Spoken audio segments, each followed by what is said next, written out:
galit sa'yo yung bago ano, bago yun, sabi ko sa'yo, old topic, sabi parang, yung sa amin parang pinasalo-salo, yung music, yung sa amin, yung bago, yung parang sa yung arts, yung music, pero ano, dalawa lang yung arts, one arts. Parang mako yan. Hindi siya din sa amin nung lumasok dito. Yung aswan na sa amin, old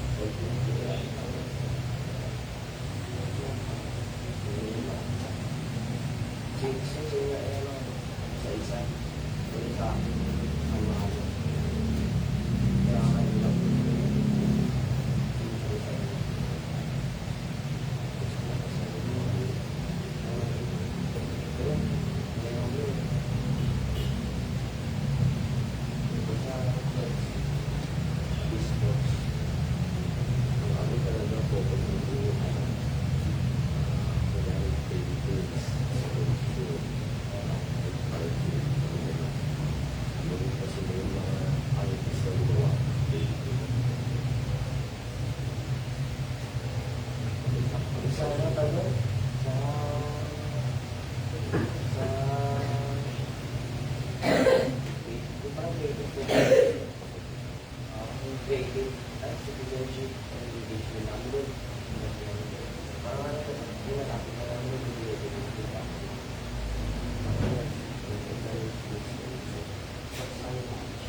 Doon lang, yan doon.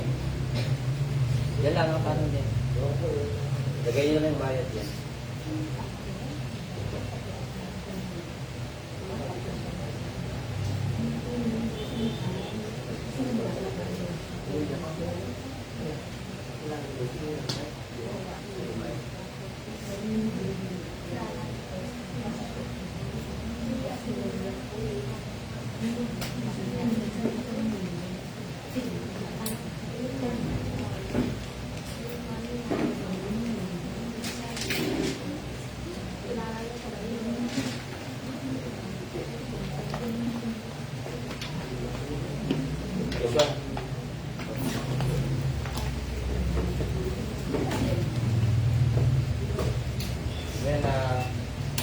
Kayo mga masaya ngayong umaga, Imet. Kahit mo kayo masaya, tayo kayo tumayo, tayo kayo mawi. Christ in my vessel.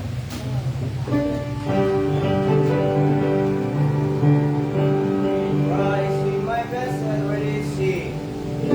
Christ in my vessel, I can smile at the storm, smile at the storm, smile at the storm. Christ in my vessel, I can smile at the storm, until it takes me on down. Sailing, I'm sailing on, sailing, I'm sailing on. With Christ in my vessel, I can smile at the storm, until it takes me home. Kaya sa buwan, nakila ang Diyos. Nakila ang Diyos, where is he? Nakila ang Diyos, makapangyarihan, walang di na magagawa.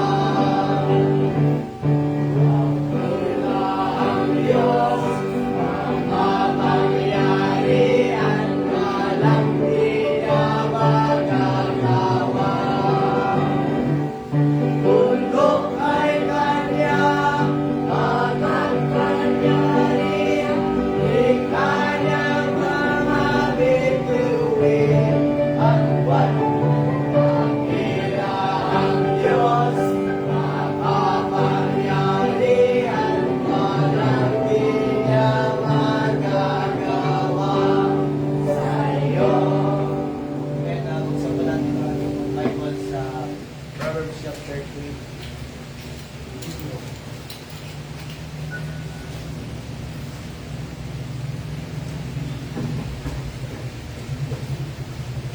Kaya nila po ba yun? Dahil nabasahin ko ng voice ko ang verse 1 at basahin ko ng verse 2 po hanggang mabot pa tayo sa last verse ko. Verse 1 already read. While his mocker strong drink is raging, and whosoever is deceived thereby is not wise. The fear of a king is the roaring of a lion. Whoso provoketh him to anger sinneth against him also. It is an honor for a man to cease from strife, but every fool will be deadly. His laughter will not flow by reason of the poor. Therefore calumniated The harvest and not nothing. All said in the heart of a man is like deep water, but a man of understanding will draw it out.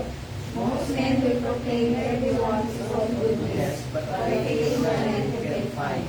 The just man walketh in his integrity, his children are blessed after reading. He that sitteth in the throne of judgment scattereth away all iniquities. Who can say, I have made my heart clean, I am pure from my sin? Diverse way in my diverse nature, both of them are alive in the ways of the Lord. Even a child is known by his doings, whether his word be pure and whether it be right. The hearing ears and seeing eye, the Lord hath laid even both of them. Thou hast cheated like unto poverty, open thy eyes, and thou shalt be satisfied with bread. It is not his mouth satisfied, but in his gun his way there is boasted. There is gold and multitude of rubies, but the lips of knowledge are precious jewels. He needs garment that he should be for a stranger, and take a pledge of him for a strange woman. Bread of deceit is sweet to man, but afterward his mouth shall be filled with struggle. Every purpose is established by counsel, and with good advice make war. He that goeth about the state better, reveal a secret, the roar meddle not within that tolerant interests. Whosoever and his father or his mother, his son shall be put up in obscure darkness. An inheritance may be gotten hastily at the beginning, but the end thereof shall not be blessed. Say not thou, I will recompense evil, but wait on the Lord, and he shall save thee. Diverse ways are abomination unto the Lord, and a false balance is not good. Man's goings are of the Lord. How can man then understand his own way? It is a snare to the man that goeth that which is holy, and after vows make inquiry. A wise king scattereth the wicked, and bringeth the will over them. The spirit of man is scandal of the Lord, searching all the inward parts of the belly. Mercy and truth preserve the king, and his throne is upholded by mercy. The glory of young men is their strength, and the beauty of old men is verse ready to read. The goodness of whom blesses away evil, so strive into our parts of daily. Amen. Praise the Lord. Maraming salamat sa salita ng Diyos sa umaga. Bible yan sa verse 20. Basahin natin. Mercy. Mercy and truth to serve the King and his throne is upholded by mercy. So, mahalaga ang mercy. Truth. Ang mercy without truth is compromise, but truth without mercy is cruelty. Hindi yung pwedeng maghiwalay. Yung mercy and truth. Ang awa na walang katotohanan, kompromiso. Ngunit ang katotohanan na walang awa ay panlulupi. Kaya magkasama lagi yan. Mercy and truth. Okay, umaga, ang ating pong text verse, buksan natin 1 Samuel chapter 12. 1 Samuel chapter 12. 1 Samuel chapter 12 verse 23. Sayin po natin na yan. Verse 23, are you there? Tumula natin verse 22, hanggang 23, ready, read. For the Lord will not forsake His people for His great name's sake, because it hath pleased the Lord to make you His people. Verse 23. Moreover, as for me, God forbid, I should sin against the Lord and ceasing to pray for you, but I will teach you the good and the right way. In the Bible, I will teach you the good and the right way. Ating pong devotion ngayong umaga, kapatid, the ways of our soul winner. Ang daan. Okay, ang paraan ng isang soul winner. Tayo mga nalangin namang Diyos, salamat po ngayong umaga sa blessing na nagkaroon mo sa amin. Thank you Lord for the good night rest, sa pagpalang panahon. Bless you po Panginoon. Pagkakataong ito muli po kami po mahamon niyo po mga salita. Palayan niyo po Panginoon ang itong lingkod sa pagkakagi. Bless you po Panginoon ang aming po soul winning endeavors po Panginoon. Palayan po ba soul winner against mga kapatira na nakapagod ngayon dahil ang live stream devotion ay pang sumabot ng kanilang pangangailangan spiritual din ngayon.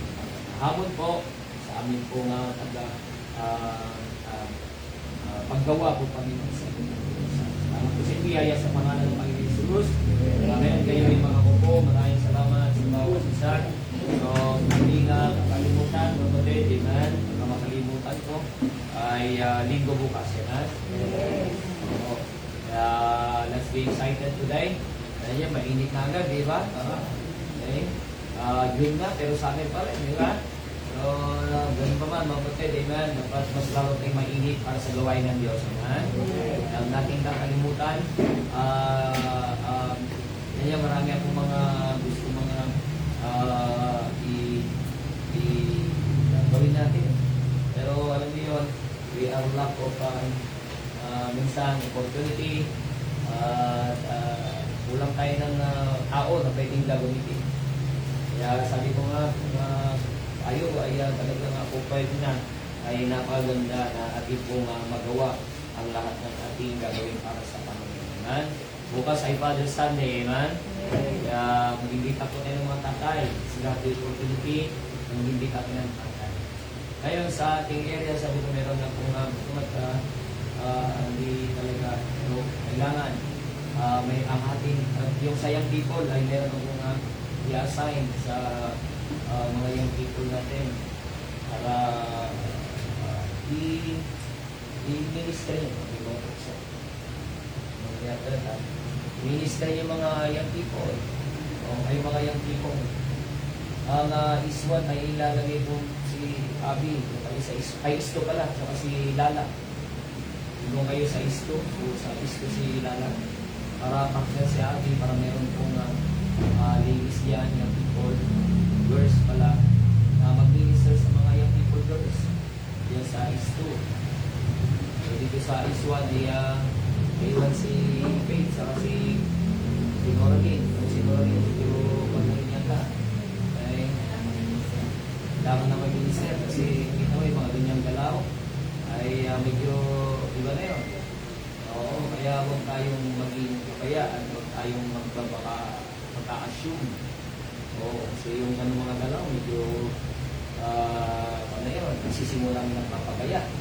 Okay, sa kanyang dalawa para sa kanya. Tapos yung sa BYF natin ay bagay natin ang groupings para mas pantay at dapat tamahan mo ng bawat isa. Yung sa East 1 saka South ang magkasama. Tapos East 2, North and West ang magkasama. Kaya yun yung ating groupings ngayon. Sa ating ngayon, sa yung mga young people lang, sa marami kayo, isa niya pa lang sa East 1 na lalaki. Hindi ka lang pwedeng malilipat dito. Ang pwedeng kaya minister niyo, mga young people boys sa East 2. Yung time, puntahan niyo ito. Tuyan yung mga ito. Diba? Puntahan niyo. Yung taris niyo, nandiyan na siya eh. Mawawala.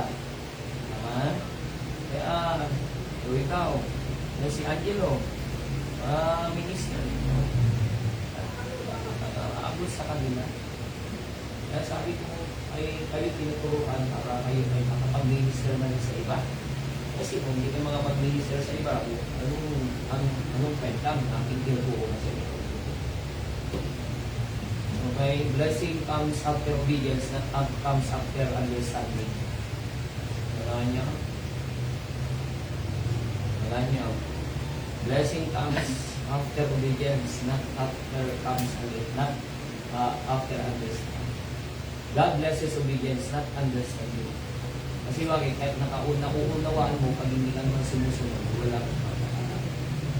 Pero yung sumusunod, kahit hindi niya nauunawaan, pagpapalain. Diba? Oo, ganun. Kahit hindi naunawaan, basta sumusunod, pagpapalain yung kasi. Until sa time, maunawaan. Pero yung nakaunawa, dami ng alam, pero wala nang ginagawa. Kaya, maximize yung oras na mga nandyan na, mga young people, ay dapat ma-encourage mo na sila. Eh, si Gabriel pala, si Sian, si Philip Sian, ma-encourage mo rin siya. Siya, tatalo na nga dito eh. Yung tatay nila, gusto naman nila sila maging active dito. So, siyempre, mga kabataan talaga.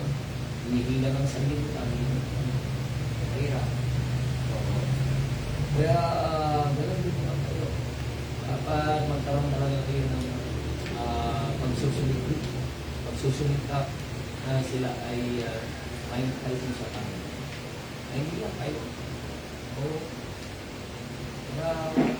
Mas maganda, isang araw ay kaya hindi ako pwede magpatayo sa inyo eh. Kasi hanggat wala kayong bunga, di ko pwede magpatayo talaga eh. Ang mas maayos eh.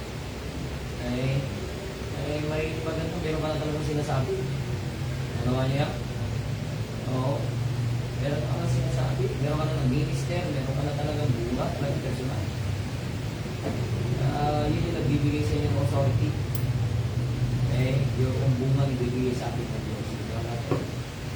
Lalo pa yung mga boys. Diba? You must be trained as leaders.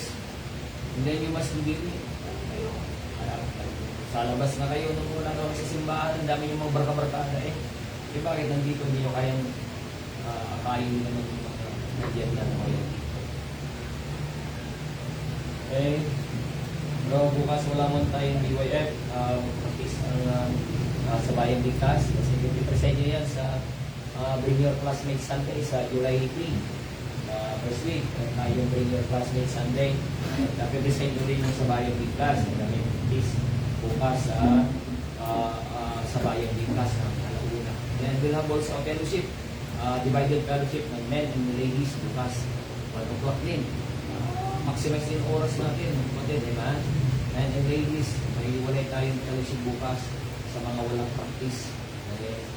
Men and ladies fellowship po bukas. Yun, kapatid, ang natin. Then, pray nyo po, kapatid, I am siyempre, bigat ang mga pamasahe. Ano ang ginagastos natin sa pamasahe? Pamasahe lang yung mga pamasahe na naihatid sa kanay. Minsan, pag nagpo-commute sa mga sa area, makakuha tayo weekly. Lalo pag meron tayong mga follow-up pang Friday, may bagay. Tama? Isang 300. Okay? Kaya, Isip ko na tayo ay makabili ng e-bike. E-bike na kasi 20. At least pwede nang sundo, pwede nang pagka-follow up, ay natin ang provision ng Panginoon. Ay makakuha lang ng at least mas madaling drive, hindi kailangan ng lisensya, hindi kailangan ng registro, hindi kailangan ng gasolina. Kailangan ng kuryente, diba? Kaya yun, try natin para at least yung people, yung nag-drive, pag meron silang pupuntang area, ay mapupuntahan nila. So, try natin kapatid ang provision ng Panginoon. Para mas lalo natin ma-maximize yung ginagawa natin para sa Panginoon. Amen? Kaya yun dapat mga kapatid ang inisip natin para sa buhayin ng Diyos. Sabi ko nga, kailangan natin magkaroon ng discipleship. Hindi ko alam kung saan ko ilalagay. Pero mas mga kapatid, I think Thursday, 5 o'clock. Maybe July, first week or second week of July. Tapos mo natin yung junior classmate Sunday. And then second week of July, magpapay ng discipleship ng 5 o'clock ng Thursday. Then this time, natin discipleship in doctrine class. Diba? Yung mga makaka-attend, kayo mag-disciple sa iba. Yun po. Kayo mag-disciple sa kanila. Sa mga hindi makakatayo. Kaya magkakaroon kayo ng mga sarili-sariling disciples. Matagal man o bago, kailangan ma-disciple. Bata man o matanda, kailangan ma-disciple. Paano pa tinawag tayong disciple ni Cristo kung hindi naman tayo nag-disciple? Kaya we need discipleship. Okay? So, dito natin, kapatid, sabi ng Bible, moreover, ay sabi ng Bible yan sa verse 22 muna, for the Lord will not forsake His people. Who are His people, mga kapatid? The children of God, amen? Mga anak po ng Diyos. Tayo po, mga kapatid, sabi ng Bible, hindi niya tayo pababayaan for His great name's sake, you see? For His great name's sake, para sa kanyang dakilang pangalan, alang-alang sa kanyang dakilang pangalan. Kasi tayo Christian, kapatid, itinugtong sa atin ang pangalan ni Kristo. Because it has pleased the Lord to make you His people. You see, sabi ng Bible, kaluguran ng Panginoon na kayo gawin niyang tao. Wow! You see, mabuti, naging kaluguran ng Diyos sa tayo po yung naging tao ng Diyos. Naging kagalakan ng Diyos sa tayo po yung naging naligtas. Dapat mas lalo magalak tayo po yung iniligtas niya. Right? Amen? Okay?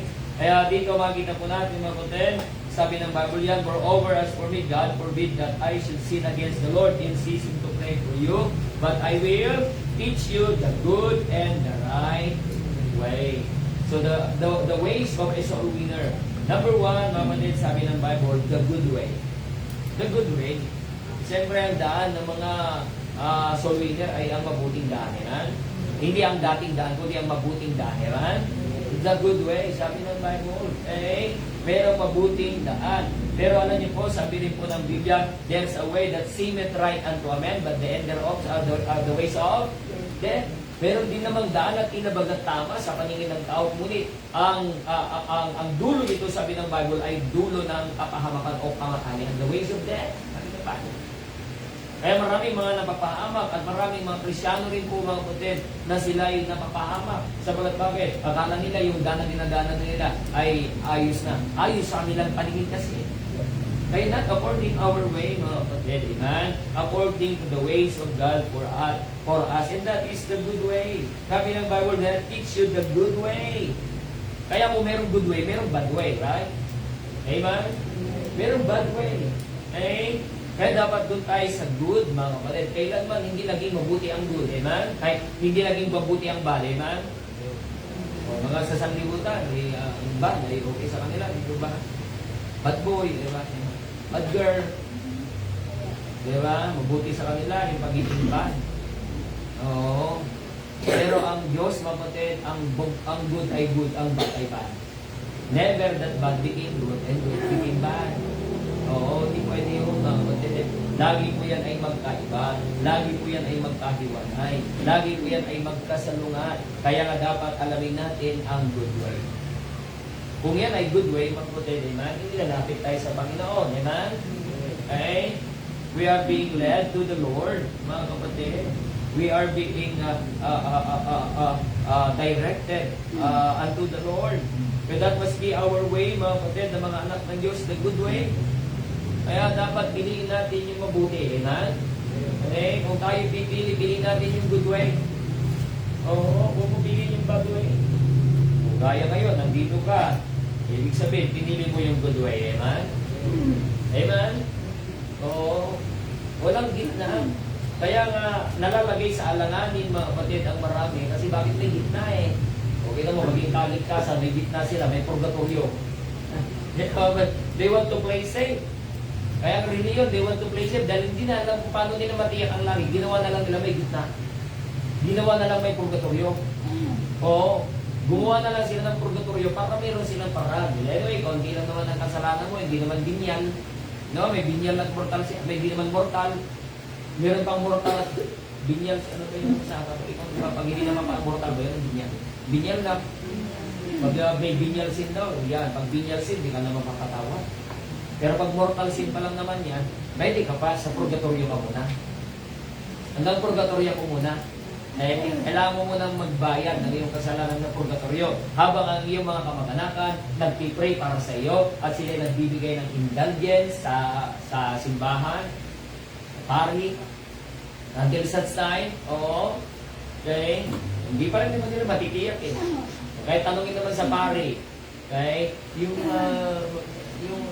mga ninuno po ba namin, tayo, matagal na akong nagpipray para sa kanila, nasa langit na po kaya sila? Ipag-pray mo lang. Magpatuloy lang kayong magbita. Nanuhan niyo ako din, di ba? Kaya gumawa lang sila ng gitna. Okay? To play safe, pero hindi pa rin, mga kapatid, they're not yet still safe, right? Amen? Napapahamak pa rin po sila. Pero salamat ang Diyos, inilagay tayo sa good way. Amen?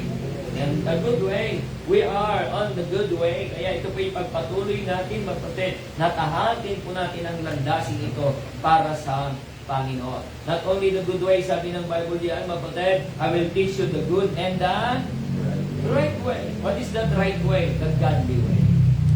The godly way. Kaya dapat huwag ka lang mabuti. Dapat maging makajos. Okay? Dapat maging makajos tayo, mga kapatid. Kaya nga, sabi kaya, pinag-iwalay yan eh, good and right. Di ba? Good and right. Bakit? Not because you're good, you're already right. Alright? Ano ba niya? Not because you are good, you are already right. Hindi dahil ikaw ay mabuti, tama ka na. Pero kung tama ka, ay lagi mabuti ka. Di ba? Kaya good and right way. Kasi dati mabuti tayo, pero wala tayong katuwiran ng langit. Wala tayong ano tawag doon, wala tayong katuwiran ng langit. Because we're not in the right way. Mabuti naman yung ginagawa. Sino ba naman nagsabi ng masama? Hindi ba na ikaw ay nagsisimba? Ay walang maling simbahan na lang. Okay? Mabuti yun. Isa naman yung walang simbahan, di ba? Tama? Di ba? Kaso nga lang, hindi ligtas. Kasi hindi tinuturo yung tunay na kaligtasan at tamang kaligtasan. Amen? Okay? Kaya maaaring itinuro lang din naging mabuti. Pero hindi naging tama. Kaya our way must not only be good, must also godly. Okay? Right, mga kapatid. Kaya iwasan natin, sabi ng Bible, 119 verse 101. Tingnan niyo po. 119 verse 101. Sabi ng Bible, sa 119 verse 101, sa Aklat ng Revelations. Okay, pag-ibasa nyo, 119 verse 101, ready basa, I have every eagle way, I may keep thy word is safe. I refrain, hindi sabihin ng refrain. Hindi chorus, refrain. Hindi sabihin ng refrain. Ha? Umiwas. You see, sasadyain mong iwasan. Intentional ang pag-iwas sa evil way, amen? Hindi yan aksidente. Hindi yan aksidente, dapat intentional. Kaya sabi ni David dito, I have refrained. Sabi niya, umiwas ako, sabi niya. Iniiwas ko ang aking mga paa sa bawat masasamang daan upang aking maingatan ang iyong mga salita. Okay? We can never be godly if we are in the evil way. Pag tayo po ay nasa lugar ng masama, okay? Pag tayo po ay nasa daanan ng masasama, kaya dapat tayo iiwas. Sabi ng Bible, you need to refrain. Intentional na dapat ikaw ay iiwas. Kaya nga yung mga napapasadlak din ang kanilang buhay, hindi rin po yung aksidente, intentional din yun. Oo, dahan-dahan lang, unti-unti. Okay, dahan-dahan nga lang, unti-unti, pero intentional din yung kanilang pagkasadlak sa kasamaan. Kaya nga, we need to maintain our ways in the right way. Okay, na merong pagiging may kabanalan. Okay, pagiging makadiyos. Unawan niyo po yan, mga kapatid, di ba? That must be our way. Kaya mga tao, dadalhin po natin sila sa kabutiang landasin at sa pagiging sa kabanalan. Di ba? Sa kabanalan. O mabuti na, ang tao na kakapagsimba, ay naturuan na natin sila ng kabutihan, nakapagsimba na sila, pero kulang pa sa kabanalan. Bakit? Hindi pa pinapamuhay eh. Hindi pa pinapamuhay yung kabanalan. Okay? So, nandiyan naman na. Okay? Kaso nga lang, kulang pa ng consistency. Di ba? Kaya mga Kristiyano ngayon, mga kapatid, ay talagang minsan, magpasalamat kayo sa Panginoon. Nandito kayo, naunawaan nyo. Na kayo ay dapat manatili sa kabanalan, sa kalooban ng Diyos. Amen? Amen? Pero it doesn't mean na nandiyan kayo lagi. Kung kayo magpapabaya, sabi ni Pablo, sabi niya, huwag mong sabihin na ikaw ay nakatayo, baka ikaw ay matumba. Baka ikaw ay matumba. Oo. Ano ibig sabihin? We are still susceptible. Me, myself, is still susceptible to it. Ako din, ay pwede rin naman dayain ng Diablo, tandaan niyo po yan. Pero isang bagay na dapat tayo po ay lagi maging handa, ay araw-araw ay talamin natin ang ating sarili. Am I in the good way? Am I in the godly way? Lord, nasa mabuting daan pa ba ako? Lord, nasa kabanalang daan pa po ba itong ating ginagawa? Eh kung hindi magpabaya na isang araw, sabi mo, okay lang naman, kaya hindi mo na pumati. Okay lang naman, kaya hindi mo na so really, okay lang naman. Oh, you're already starting to drifting away from the right way. Or from the godly way. Kaya nga, the name of the game, mga kapatid, is consistency. Amen? You can never know that you are in the right way until you are not consistent. Amen? You can never know that you are in the right way until you are consistent. Hindi mo masasabi, kapatid, na ikaw ay nasa tamang landasin na o sa banal na landasin na hanggang ikaw ay hindi na hanggang ikaw ay nakikita mo nagpapatuloy. Yun. Hindi natin alam po kasi. We must check ourselves. We must always assess ourselves, mga kapatid. Nanawa niyo po, kapatid, di ba? Kaya nga, yung mga tao na nakikita natin na maaaring sila ay mahina pa, maaaring sila ay mahihirapan ka pa talaga na kumbaga ay anong tawag doon? Papasok dun sa landasin na dapat tatahakin nila, mga kapatid. We do not look down on them, but we need to lead them. We need to guide them. Diba po, Amia, you leave them down, mamaya, ikaw pala yung isa na rin ang napunta sa landasin mo. Tama? Nanaw niyo, kapatid. Kaya we must just be thankful enough. Kaya huwag natin sabihin, nandito na tayo, nagpo-frontliner service ka na, nagpo-frontline ka na, ikaw ay dakila na. No. It makes us more Amen? Dapat kayo yung unang nag-forward. Hindi wag isang araw na ikaw ay, okay naman na ako, kambira lang, patulang ko na isang disco na yung kahapon eh. Alam ko na yan eh. During invitation, hindi ka na nag-forward. You're starting to lifting up yourself. I'm already good, I'm already okay. No. Balikin mo pa rin yung tuhod mo pag luhod ka during the invitation, di ba? Okay? Because we ought to be the godly way. Dapat kayo yung unang sisingit dyan sa harapan niyo. Huwag kayo na manatili sa upuan ninyo, kapatid. Okay? Get out from your chair and go to the aisle. If you can approach the altar, then you go to the altar. Ano niyo pa? Because we ought to be the godly way. That's our way. Mga kapatid, bilang mga leaders. Okay, so number 1, the good way. Number 2, the godly way. Amen? And number 3, balik natin mga kapatid sa 1 Samuel chapter 12. Samuel chapter 12. Verse 23. Sabi ng Bible niya kunin sa verse 23. Moreover, believing. For me, God forbid that I should sin against the Lord in ceasing to pray for you. But I will teach you the good and the right way. Only, verse 24, only fear the Lord and serve Him in truth with all your heart. For consider how great things He hath done for you. Number 3, the gracious way. The gracious way. If how gracious God, enough for us to be saved. Okay, that's how gracious we must be, mga kapatid, in serving Him. Nasabi ng Bible, only fear the Lord and serve Him in truth with all your heart. But as in gracious, compassionate ka, buong puso na ginagawa natin paglilingkod sa Diyos.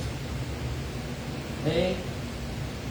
Kaya nga, bakit kaya ang tao, bakit minsan, mga Kristiyano dito pa, bakit ang hirap nilang maunawaan, mahirap silang mainlove sa Panginoon? Amen. Why Christians so hard to fall in love with God? While they're so easy to fall in love with the things of the world. Amen? Bakit ang mga Kristiyano ay ang hirap nilang mag-fall in love sa Panginoon? Bakit? Meron bang kapintasan ng Diyos? Wala naman, hindi ko ba, man? Wala namang kapintasan ng Diyos. Wala namang kasamaan sa Diyos. Wala naman po eh. Pero bakit ang hirap mag-fall in love? Because they lack of graciousness, they lack of compassion about God. Okay? Madaling magsawa, madaling mag-back out, madaling mag-pull out, madaling mapagod, madaling manghinawa, madaling manlamig patungkol sa Panginoon.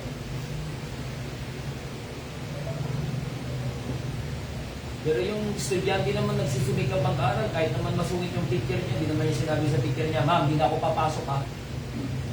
Ay, di ba alam ako nang pumasok sa teacher mo.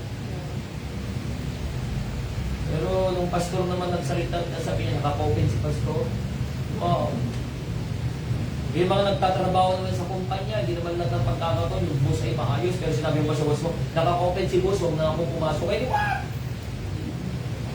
Well, we are so much very, napaka unfair ng tao sa Diyos. Paggawain ng Panginoon. Unfair. Napaka-unfair.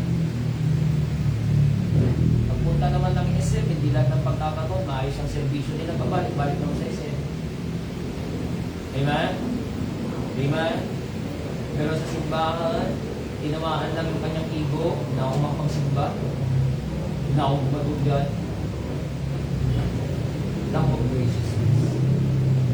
But we as so winner mo, but then we must be gracious enough. Amen?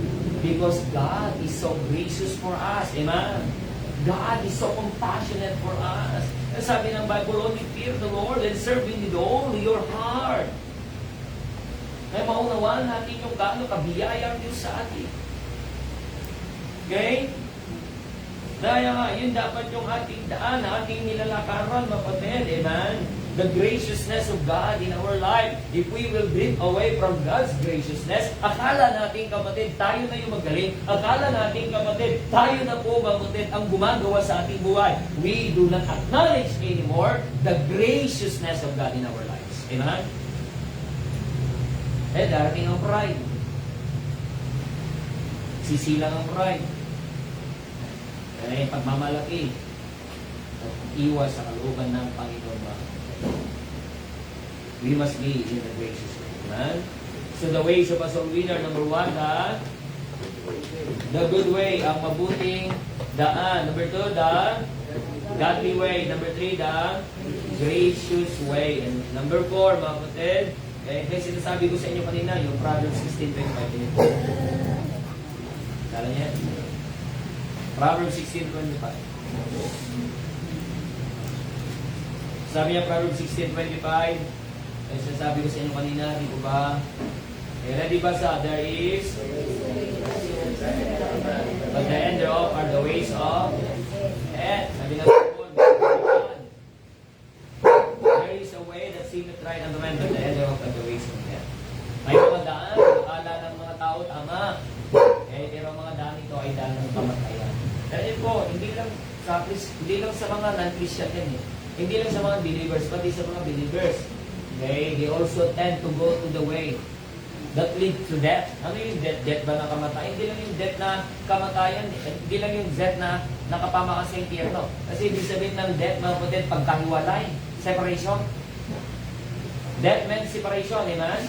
Kaya nga when Christian do this thing according to what is right in his mind, he will separate. And that's death. That's death, kamatayan, pagkahiwalay sa katwiran ng Diyos. Pagkahiwalay sa kalooban ng Diyos. Pagkahiwalay sa kalooban ng Panginoon.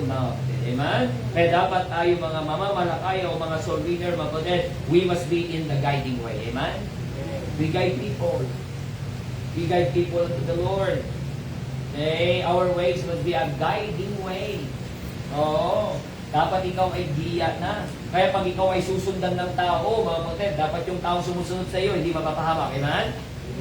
Because you are in the God way, you are in the godly way, you are in the gracious way, and you are in the guiding way.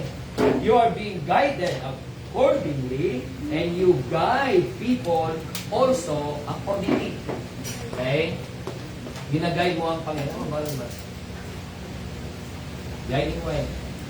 We guide people. Yan nga tinawag soul winner because we lead people to the Lord. Amen? We guide them. Okay? I-guide natin po sila mapagod tungo sa kalooban ng Panginoon. Amen? And then lastly, number 5, ay John 14. John chapter 14. Oh, mainit na yun mga kapatid. But still, we need to guide them. Amen? Meron tayong hot way ngayon. Okay lang. Sabi ng John 14 verse 6. Alam na natin yan, di ba? Sabi ng Panginoon. And Jesus,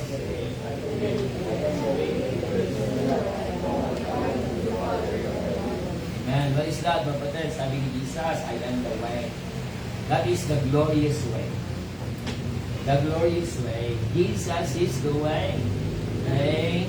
The glorious way, maluwalaking daan. Daan patungo sa langit, daan patungo sa kaligtasan, daan patungo sa kabanalan, daan patungo sa Diyos, mga kapatid, daan patungo sa kaluratian. And that is the glorious way. We are people, we are journeying, mga kapatid. Bagamat sa mundong ibabaw nito, sabi ko, mainit, may kahirapan, may dusa, may pasakit, mga kapatid. But we know we are in the glorious way.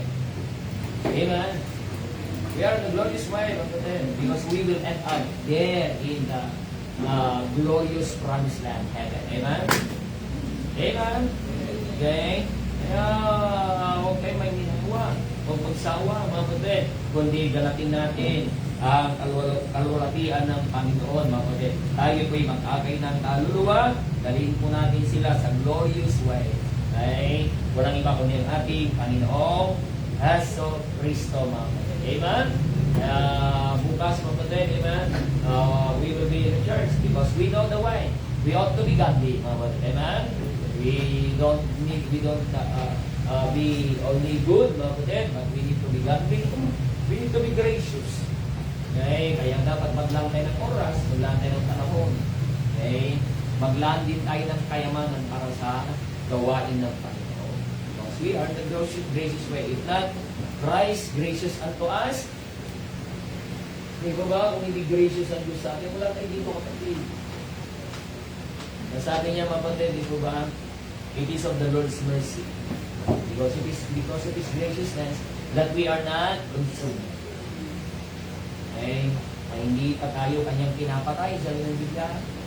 Because His compassion fail not, they are new every morning. Great is thy faith.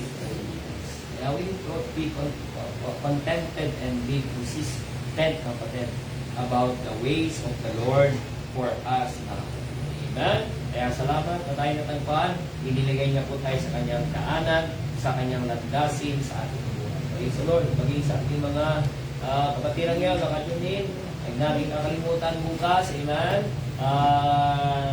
Tahakin natin ang landasan ng Kristiyano na nagmamahal sa Diyos. Alam niya ang daan patungo sa bahay sa bahan. Amen? Alam niya ang daan at bukas. Bagat bukas ay araw ng Diyos. Pero ngayon, tayo man ay dadako sa pag-akay ng tao. Sa mga nagtitunin ngayong umaga from South, si Mang Gigi, Sister Vinnie, Sister Joy, Sister Rio from West area, Sister Maricel from North, si Mapi, si Ma'am Susan. Magandang umaga po sa inyo po bawat isa. And let's win soul for the Lord this morning. At tayo ay magkaroon ng mga prospect ng mga bisita kapatid sa araw ng bukas. Amen? Sabi ko dapat maamon tayo. Magkaroon din ng bisita mga kapatid. Sa kalimutan natin ito. Matagal nang walang naging bisita. Kaya dapat tayo makapag-invite ng bisita sa araw po ng bukas. Amen? Sige tayo magsitayo. Tayo manalangin, dakilang Diyos, salamat po ngayong umaga sa blessing ng iyo pong salita. Salamat po, Panginoon Lord, sa iyo pong graciousness. Thank you, Lord, for your mercy and truth, O God, that you have bestowed upon us. Salamat po kayo sa iyo pong pag-ibig. Bless you po, Panginoon, yung pong soul winning endeavors. Lahat po, Panginoon, bawat tao na yung pong makakausap ng Espiritu, Panginoon po kami. Ako'y maging bukas, maging bukas sa kanilang mga tahanan ng puso. Isipan po, Panginoon, sa pagkikinig ng salita. Bless you po ang bawat soul winner po, Panginoon, na maging courageous and maalam po, Panginoon, sa pagbahagi ninyo po ng Evangelyo, maging sa pag-invite po, Panginoon, para sa araw ng bukas ng pagkakalagbahan. For our Father's Sunday celebration po, Panginoon. Bless you po. Maging sa bawat area po, Panginoon, magsipag-involve sa gawain. Salamat po sa biyaya. Patawad po sa pagkukulang pagkakasala. We love you, Lord. In Jesus' name we pray. Amen. Amen. Praise Lord. Okay, tayo po na po ay yan. 1, 2, 3. One more time. 1, 2, 3. Ayan. Gano'n kayo. Diretso na kayo. Mapalog kayo sa paluwa. Diba? Wala pa lang sa si ngayon. Balikan niyo si nakapit sa paritan mo kasi nandun na. Baka nandun na. Sama kayo dito.